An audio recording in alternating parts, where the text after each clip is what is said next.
news of the day is Francis Ngannou. He has signed with the PFL. The former UFC champion have signed a massive deal. This, Ryan, is a deal that would seem to almost change the landscape of mixed martial arts because he has done something now that no one has done before. It is the most expensive and valuable athlete signing in MMA history. He is going to fight in the super fight division in 2024. He also, Ryan, is not only an athlete, he will join the Global Athlete Advisory Board. He will serve as the chairman and minority equity owner for PFL Africa. And he is also free to pursue boxing in 2023. Now, I know when I look at the PFL Africa and everything, how much that means to Francis. We are now joined by the one and only Francis Ngannou. Big dog, how you doing, man, on the day of what is the richest MMA contract we've ever seen? I'm doing great, my man. How are you doing, DC? I'm good, Francis. I tell you, Francis, nice listen, guy. bro, like, you know, Such a nice guy. Worried. He's a nice guy until he punch a hole in your face. Francis, listen, bro, there was so much speculation. Francis fumbling the bag. Francis doing this. Francis doing this. And a couple days ago, you put a picture up of it. Hey, look, this is just me fumbling the bag in front of the Benz. And now today, it looked like your hair's longer, your skin's a little brighter. It's like everything came together for you, champ. Like, how did this all come together?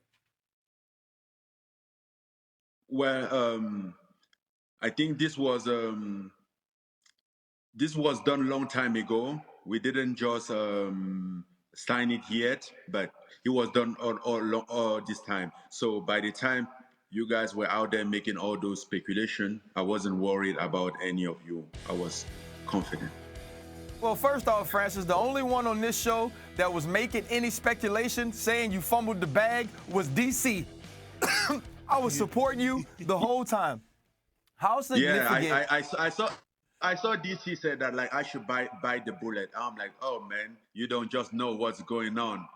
I'm like, you're gonna be surprised. I didn't know, Jeff. Just as everybody, I think like some people think like, oh, he's out of option. He doesn't know what he's doing.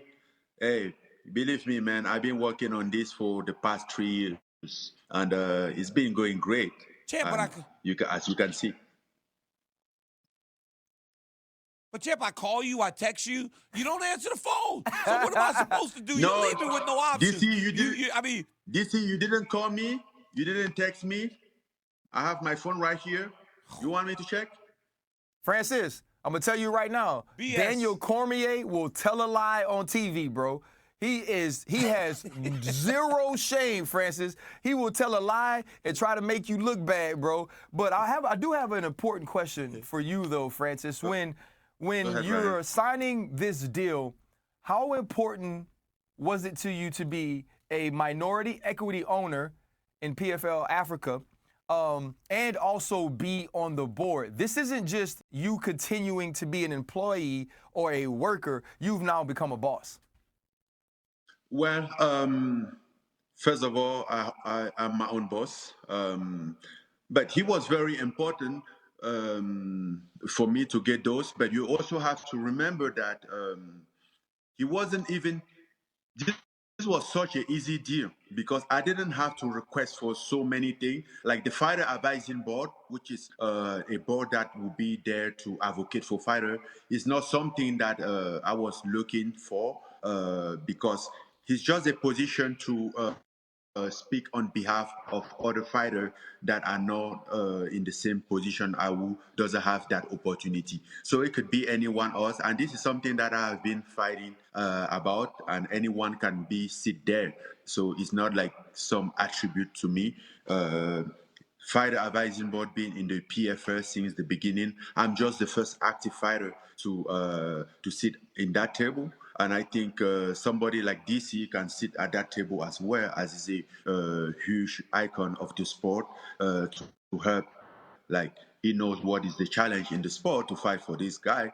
I mean, you're still my guy, DC, with all those blah, blah, blah, blah. You're my guy. I love you, brother. Hey, Francis, But the more honestly, I blah, yes. blah, blah about you, the better the more I blah, blah, blah about you, the better the numbers are. That's why your numbers are better, because Francis Ngannou brings the clicks. Oh, no. But guys, Francis, Go ahead. Go ahead. what were you gonna say? Go ahead. You say what you're go gonna ahead. say. No, I was just saying All my right, man. number Don't make me come to never, Vegas and take never you be down. in danger. Ooh, you heard that, DC? That man said Don't his make me numbers come ain't down there never and been take no you out. problem. His numbers ain't never been no problem, DC. No, I know. With your Dana White But privilege. Francis, this is one thing that I wanted to kind of talk about a little bit. Boy, Ryan, you are boy, you like to start trash. Francis, I read an article today when they were talking about your deal, and they were saying even the deal with the UFC wasn't necessarily only about money. You wanted to have and be more of an advocate for the other fighters. Like, why is that so important for Francis Ngannou to not only elevate himself, but try to elevate the whole, right? All boats ride was the tide. And they said that for you, that's so important. Why is that so important for you, Francis? Well, the reason why it's so important for me is because I had some frustrating experience this past, I would say, 3 years, and then I really get frustrated, and I would have liked to things to change. If ever I find myself in that position, I would like to have an opportunity, or for me or for someone to speak on my behalf, to fight for me. I felt powerless during this whole process because of the contract and the structure, and that's when I realized like us fighters shouldn't be in this position. All of us, we doesn't matter, even though we are outnumbered, but we are powerless. We are all in individual situation and feel the same thing individually, and we have nobody to speak on ourselves. And I didn't like I didn't like that feeling, and I just wanted it to change.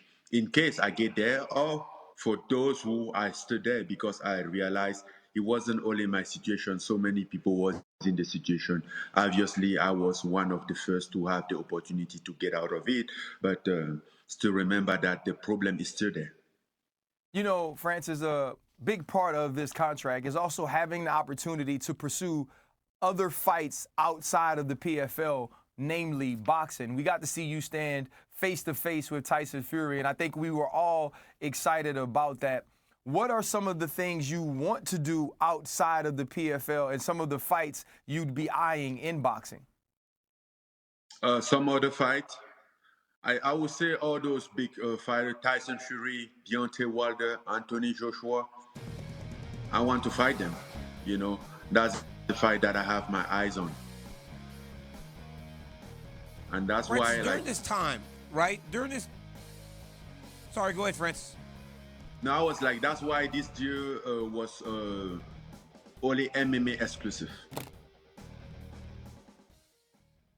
Francis, can I ask you a question? Over the course of the time away, right, when it's, like you said, you've had this deal done in place for a while, but right after, were there any moments where you were like, man, this is taking a little longer than I want? And when I started to see these reports of people going, I'm out on Francis. Me and Ryan talked about this a couple weeks ago. Lamar Jackson went through the same thing. I'm like, how could they not want Francis Ngannou when everybody's like, I'm out, I'm out, I'm out? Obviously, you already had your deal in place now that we know that. But in those earlier days, were there ever moments where you were like, man, this is taking way longer? Like any discouragement felt on the part of Team Ngannou? No, and that's what makes me realize that I took the best decision for myself, because obviously I have to think through this decision long time, for so many time, months, year. You know, I was always like, okay, if ever I get out of this situation, if ever we don't have an agreement here, what will happen? I will find myself out there. How would I feel? How would I handle it?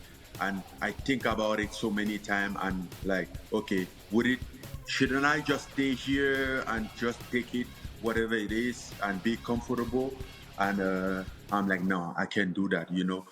And even after it happened, after January, I've been thinking of it, like, okay, did I took a right decision? Should I maybe I should have this? Then I think about it, then I'm like, no, I shouldn't. So I've been confident and happy with my decision all along the time.